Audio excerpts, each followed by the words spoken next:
कोई भी शुभ काम भगवान की पहले चर्चा हो जाए शुभ काम में। सीताराम जय सीताराम, सीताराम जय सीताराम, सीताराम जय सीताराम, सीताराम जय सीताराम। सुदामा गरीब थे, वो 7 घर अपने गांव में मांगते, 7 से 8वां नहीं मांगते थे। एक गरीबी से परेशान होकर के सुदामा की पत्नी ने सुदामा से कहा कि नाथ बहुत दुख भोग रहे हैं, आप बताते हैं कि हमारे साथी श्री कृष्ण भगवान, उन्हीं के पास जाइए, उनके गुण हैं कि जाता उनके जो घर उसका पेट देते भर, सबको एक ही नज़र से निहारते हैं। तो दुख भोग रहे नाथ कहे वहाँ नहीं जात, जेकर सतवा पढ़या तू पढ़निया ना। बहुत स्त्री के कहने पर सुदामा ने कहा कि 4 दिन तो भूखा रहते रहते कुछ है, कुछ आपके पास है? तो सुदामा की पत्नी कहा कि हाँ, एक थोड़ा सा चावल है। तो सुदामा ने कहा इसलिए चावल ले जाना है कि 3 जगह खाली हाथ नहीं जाना चाहिए।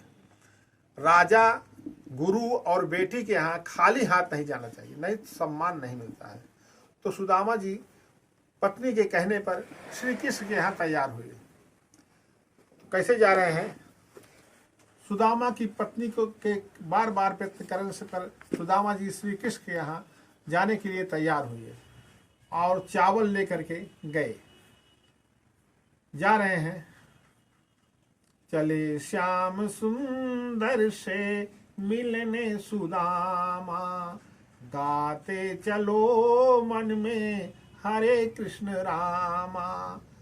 चले श्याम सुंदर से मिलने सुदामा, गाते चले मन में हरे कृष्ण रामा।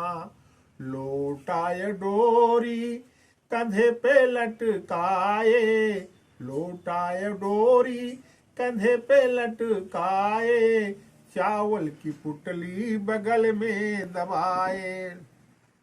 लोटाय डोरी कंधे पे लटकाए, चावल की पुटली बगल में दबाए। जा करके पहुँचे श्री कृष्ण जी के धामा, चले श्याम सुंदर से मिलने सुदामा, चले श्याम सुंदर से मिलने सुदामा। जब सुदामा जी श्री कृष्ण के द्वार पे पहुँचते हैं तो इधर उधर देखते हैं, तो द्वारपाल बोलता है क्या है? तो द्वारपाल से कहते हैं कि जाइए, हम आ रहे हैं, तो जाइए कृष्ण भगवान से हमारा संदेशा बताइए। तो जा करके द्वारपाल कहता है। पहुंचने के बाद सुदामा जी द्वारपाल से कह रहे हैं कि अरे द्वारपालो कहो जा हरि से कि द्वारे सुदामा गरीब आ गया है। तो द्वारपाल जो है जा करके सुदामा जी से कहता है, सुदामा गरीब अपने को बताए। वो गरीब शब्द का नाम नहीं लिया, लेकिन जा करके गरीबी का पूरा ब्यौरा दे दिया कि धोती फटी सी लटी दुपटी, अरुपाहन में पनह्यू की नसामा। द्वार खड़े दुज दुर्बल देख, रहो चकिसो वसुधाया बुढ़ावा।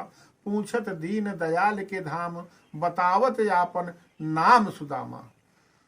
तुरंत जैसे द्वार सुदामा का नाम सुनते ही, जैसे सुदामा जी नंगे पांव गए थे द्वारिका कृष्ण भगवान के पास, वैसे नंगे पांव सुदामा जी के सुनते ही, नाम सुनते ही कृष्ण भगवान नंगे पांव तुरंत दौड़ के आए और आकर के भेंटा और रुक्मणी जी से कहा कि द्वारे आओ, सुदामा अजीज आ गया है। इतने कहते ही जो उठे वो आपन लोटा और पानी लेके आती।